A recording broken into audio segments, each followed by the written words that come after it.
right, welcome back to the Super Centex Podcast, talking Central Texas high school football alongside DJ Ramirez. DJ, how are you? All right. And then Chad Conine. Chad, you doing okay? I'm good. DJ just grabbed a hat, but I can't tell what hat it is. Navy baseball. Oh, I like it. So guys, just like that, we are here in week 11.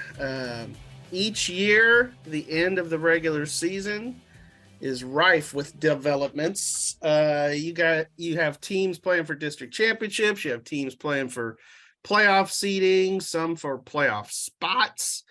So there's always a lot of things going on, a lot of factors. So let's get into a few of those. First, here's a very interesting district championship battle. Excuse me, that we probably would have never predicted at the start of the season, and that is Belton at University. Now, Elgin is also still in the mix in that district in terms of they could work their way into a share of the district title, and then it would come down to tiebreakers. But certainly with a win, University is assured of no less than a share of the title. So we've talked about how much a playoff spot would mean to University this year, but a district title, that's like next level stuff. They were 0-10 last year. To go from worst to first, that's a big deal. So beyond the consideration that Kent Laster would get for Super Centex Coach of the Year, I know that we would consider him in that area. Do you think that if he did that, he might get some statewide attention? DJ, what do you say? I don't see why he wouldn't. Mm-hmm. I mean, like you said, last year they were 0-10, and this year they're contending for a district title. They've got their first playoff. I was actually on the phone with Kent Laster this morning, and I think he said that the last time they clinched a share was 1996. And like 1950 something for an outright title. So it's been a while, and I think the community would really be excited about that. And I think I don't see a reason why he wouldn't get statewide attention, especially with how he's gotten all of his players to really buy in and play well this year. Yeah. Chad? Not to put too much pressure on them at this point, because they've had such a great season, and it's worthy of acknowledgement no matter what they do the rest of the way. But a win against Belton, or either way, a win in your first playoff game for University.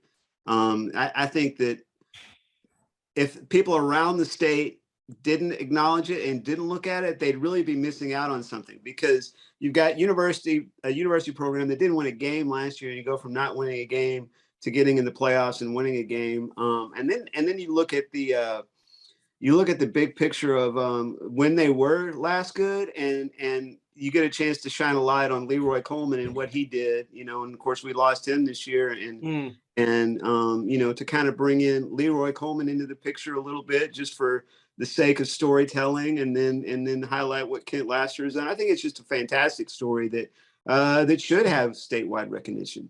Well, DJ's notes about when the last time was, that's pretty incredible, because 96 for a share in 1950. What? I'm not really sure what it was. Sometime in the 1950s. Okay, I mean that's a long time. And as Chad said, of course, 96, Leroy Coleman was coaching them. Was Ladanian still there? 96, that might be. That was Ladanian's senior year. Yeah, Ladanian's senior year. Mm-hmm. So you're talking about some legendary University Trojan there. And that's what I mean. I mean, just the chance to highlight that. I mean, yeah. Now, I do feel like if he got some statewide attention, it would probably be from people like Dave Campbell's Texas Football. I'll just, this is going a little deep here, but on the Texas Sportswriters All-State team, they have a coach of the year for each classification as well. And usually on that one, and this is no knock on our colleague Robert Cessna at the Bryant Eagle, who has a thankless job in compiling all the nominations for that Texas sportswriter team. We've done the Super Centex nominations before. That's just for our area. I can't even fathom doing the entire freaking state. Anyway, all that to say, usually that all state voting comes down to like 4 guys, and it's the 2 coaches who coached in the, let's say, the 5A Division I state championship game, and the 2 coaches who coached in the 5A Division II state championship game. And I feel like in that case, the all-state team is missing the boat a little bit on what makes a good coach of the year candidate. Because, well, we got to see about that this year, because we get to that point. I'll just say this: if University is playing Thanksgiving week, and he's not a nominee and he doesn't win it, they've done it wrong. All right. Well, we can certainly. It's not like we don't have Robert Cessna's nomination. Yeah, exactly. We can certainly make that case for him. So another game with some implications this week. It comes in District 8, 2A, Division 1. We've talked a lot about this district. Let's just call it the Crawford district, because they pretty much have owned it. But it has been still a fun district in that league. So Crawford, Marlin, Rosebud-Lott, they've clinched their spots.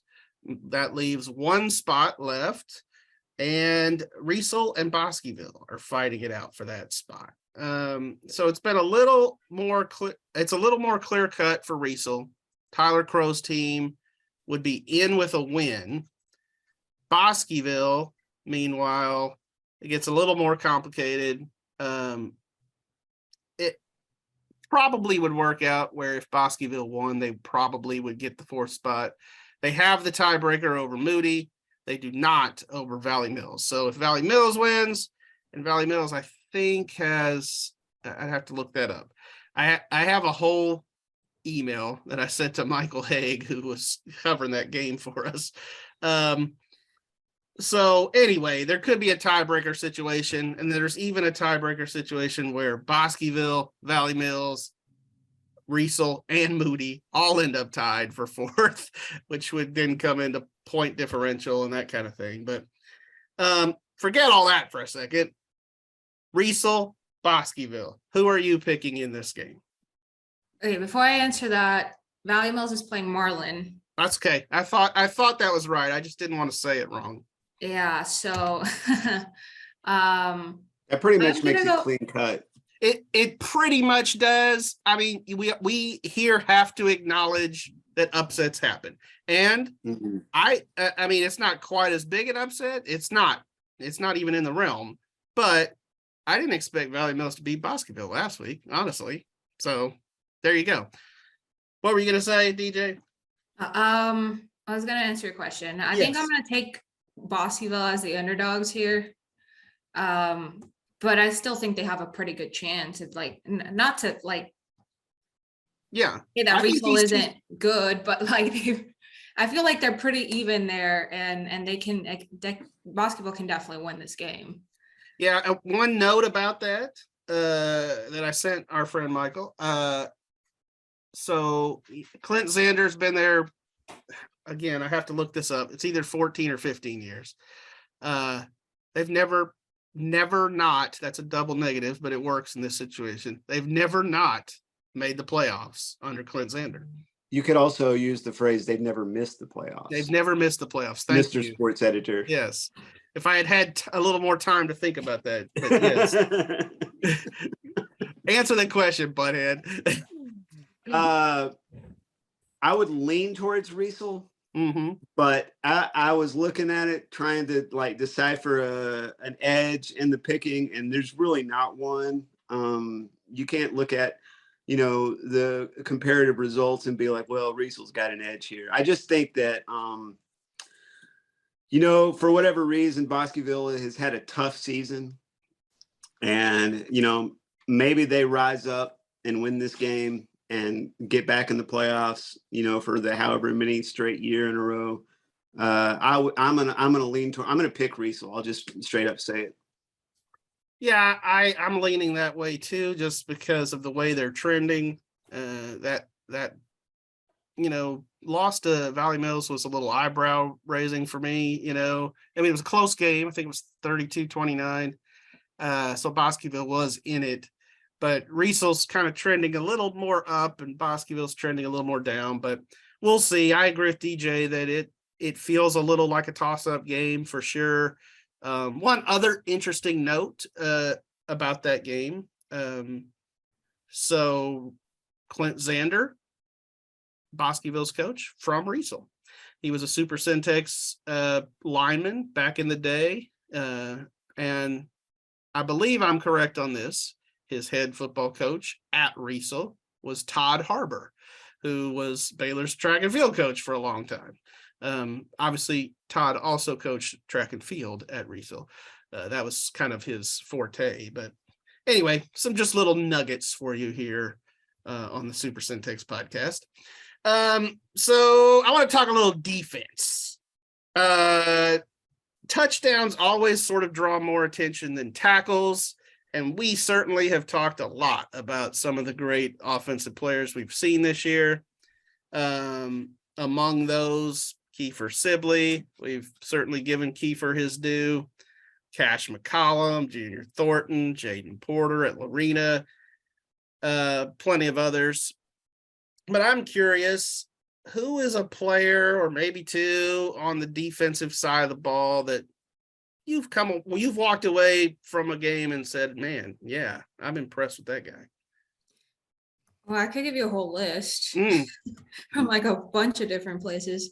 You talk about Lorena, and Lucas Ragsdale has really stepped up for them. I feel like defensively, they kind of dropped off from where they might have been last season. And not that they're still not good, but a lot of the reason why they've been successful on defense this season is because of Lucas Ragsdale. I mean, he's got 140 tackles, and that's third most in Central Texas. Yeah.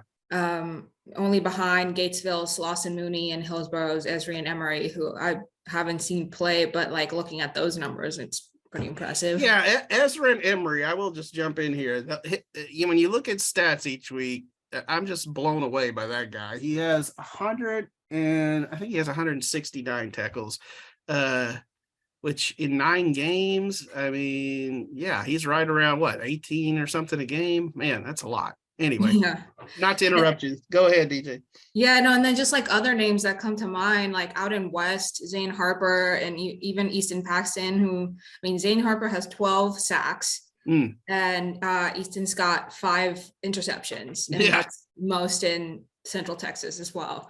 You think, we were talking about University, Tyarick Wagner, I feel like been a really big part of that defense, and the University's defense has been probably its most consistent piece so far this season. And I think, I could go on and rattle off a bunch of different names, but those guys I feel like really stood out to me. Those are some good ones. And you mentioned University, you feeling like that was their most consistent unit, the defense. That's pretty incredible because they've had a pretty explosive offense too. So that it kind of speaks to my point that a lot of times we're a little amazed by the offense, and we get sort of enamored with it. But yeah, that part of the ball really matters. The side of the ball really matters. Chad, what do you say? Well, I saw Marlin play the other night, and the Marlin radio broadcast really clued me into some of the great players on the Marlin defense, including Prayer Jones. Jones. He was a great one in our high school football questionnaire back in the summer. He had some really good answers. I like. Well, he made the state meet in the shot put. He did last year. And as the Marlin Bulldog radio broadcaster, whose name escapes me, I'll get that on the podcast next week because he was the all-time great. I was so entertained and enjoyed watching the game with him last week. But when Prayer Jones would get back in the backfield and make a sack, which he did several times, he said, we call him Say a Prayer Jones, because when he gets back there, you better say a prayer. I like it. That was fantastic. Tyron Ring My Bell was a linebacker. And here's the thing that jumped out. When I talked to Ruben Torres after the game, he said he's the best he's ever seen at the inside linebacker spot. Not the best he's ever coached, the best he's ever seen. Right. That's high praise. I mean, Tyron Bell was our Super Centex defensive newcomer of the year last year, right, as a freshman. Certainly sounds like he's still getting it done as a sophomore. Right. One more guy and another. Well, this isn't his nickname, but back when I was in high school at Midway and even middle school, I think there was a kid and his cousin, and both of them were known as Joe Nono Caballero. And University has a Joe Caballero, and I don't know if his nickname is No as well, but he's making a lot of tackles and saying you ain't going any farther than this. No. I like that. These are some good nicknames.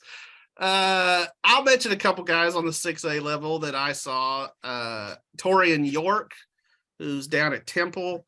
Temple, a little on the fringe of our area, and we don't talk a lot about him, but Torian York is a Baylor commit, linebacker, and two-time district defensive player of the year, and he has earned that superlative. He's a playmaker. He's just all over the place.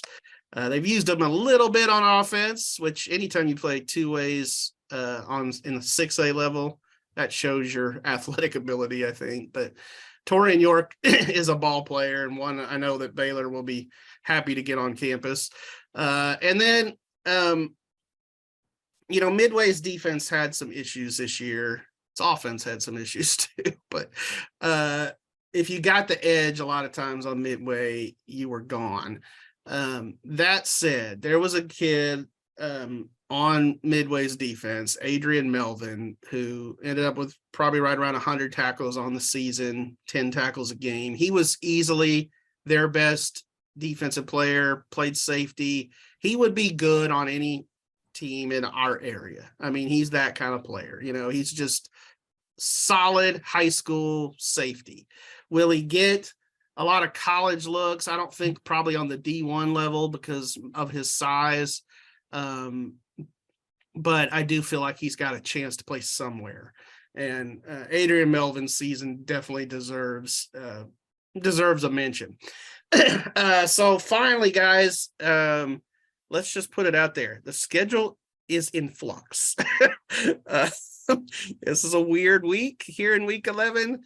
We've got a little weather rolling in on Friday night. And as such, we should mention that a large number of games, and this number could be growing, who knows. They, of course, have to get with their officials and get all the details worked out. But anyway, a large number have moved to Thursday night from Friday night. So hashtag Trib Thursday night. Actually, so when Krista Pirtle was here, it was funny. I liked this. She would tweet out the score of a game that she was doing on Thursday or something. And she would use hashtag Trib Friday night. And then she would use another hashtag, even though it's Thursday. So 2 hashtags, that takes up a lot of space. But anyway, my question isn't so much about the schedule in general. We'll figure that out. But you guys, so football isn't baseball. If it rains, they don't always, not play. We've seen football games over the years played in all conditions, from rain to snow to really, really cold. Fog. I remember, Chad, this going back a while, you probably remember this one. Remember the Bears-Eagles playoff game that was played in the fog? That was in the early 90s. Eerie. Yeah. So my question is this: what is your favorite kind of football weather? And it could be good weather. So, DJ, what do you say? Well, yeah, I'd like it to be good weather. Yeah, that's nice. When I was at Madisonville on Friday and I drove out there. It was in the rain was like, it wasn't like terrible, but you still kind of had to be real careful, like, and especially on all those back roads. And I get there and the bleachers are like really high and really steep to get to the press box. And I'm like wearing sneakers, but like I was just like praying that I didn't slip or something, because especially on the way down, I try to catch Coach Garrick before I left, but like getting down those bleachers took me at least 6 or 7 minutes. I would say rain is not ideal. To me, rain, I don't think would be the correct answer here, but go on. I kind of just like fall weather. Like I don't want to be shivering. But I also would like to be able to have a little bowl of chili, maybe some hot chocolate. I'm watching the, yes, that is the right answer. Yeah. Chad, what do you say? Yeah, I agree. That's the right answer. If you need a beanie, then yeah, maybe you put it up over the top, right? Yeah. Like just cool and crisp enough. Yeah. Where a jacket is essential and a beanie is probably right there too, That's probably just about perfect. Yeah, I agree with you guys. When the season starts for us, obviously it's in August and it's still freaking sweltering hot and it just never completely feels like football. So when you get to, let's say, October, that's probably when the first time it's going to get a little cool. And you walk outside and that little bit of crisp air hits you. It's like, oh, okay, this is fall. Yeah, this is what this is supposed to feel like. And that to me feels like football. I will say, DJ, you were talking about the rain. So yeah, last week in Pflugerville, it wasn't quite as bad, but it rained a little bit on the way down to Pflugerville. But it was cool. I wouldn't say cold. It was cool. And my wife was in the stands. Janet was in the stands. She had, she was bundled up appropriately. She had a blanket. My brother and his family came to the game and they were not dressed appropriately, which is sort of typical of my brother and his family. And so Janet texts me in the third quarter and says, and we were going to go, get something after the game at like Whataburger, maybe an ice cream or something, just so I could see him. And she texted me and said, yeah, Dimby and his family are leaving. And I was just like, all right, they couldn't make it. Like one of his teenage daughters was there like a spaghetti strap tank top. I mean, come on, read the forecast. But and then I'll mention your brother and niece. Yes, I hope he's not watching the podcast. He's not, but one other thing I will mention, when I was in college, we had a snowstorm. I went to college in central Oklahoma, small school, Oklahoma Baptist, and we all looked outside. There was snow all over the ground. And we said, we need to play a football game. And we did. And it was the most awesome game ever. I mean, it was the Snow Bowl, we called it. And it was so fun. I don't want to say tackles don't hurt in the snow, but they kind of don't. I mean, you got this sort of padding. I mean, everybody's bundled up, first of all, but then yeah, man, that game was fun. It was just this, and like DJ said, with the wet stairs, I mean, you really had no footing. You were just kind of waddling around out there, but man, it was a great time. And so I like a good snow game.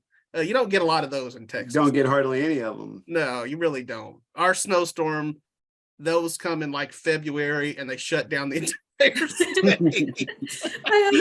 Oh my gosh, I have such a I don't know how to explain like the right adjective for it, but that snowstorm was my senior year of college, and I was living in the studio out right off of Highway 6, like University Parks, heading out to Highway 6, and the pipes froze in my ceiling. and flooded the ceiling until the ceiling came down. And Hmm. so my friends always joke that I like lost ceiling privileges, and that's kind of how we refer to that whole event.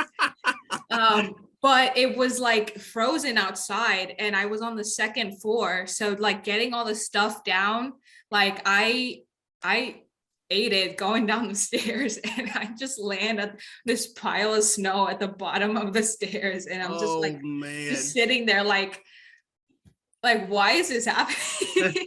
you should just make like a snow angel while you're down there. Yeah, and like the stairs were made out of metal, so that was fun. Oh, ouch! Yeah. Yeah, it was an interesting senior year. Yeah, the what did we call it? Snowmageddon. Yeah, that was a time for sure. So usually I mention to our viewers where you guys are going to be. It's such in flux that I'm like afraid to do that, but no, DJ will be at Belton and University whenever that game is. Chad, you were originally going to go to Dawson and Wortham. We'll figure that out. In fact, why don't we call a wrap and try to discuss a little bit of that now? Let's do that. So I'm gonna hit so long on the podcast, and Wynn can edit it out from here. Just in case, let's not say anything incriminating. Yeah. So see y'all at the games.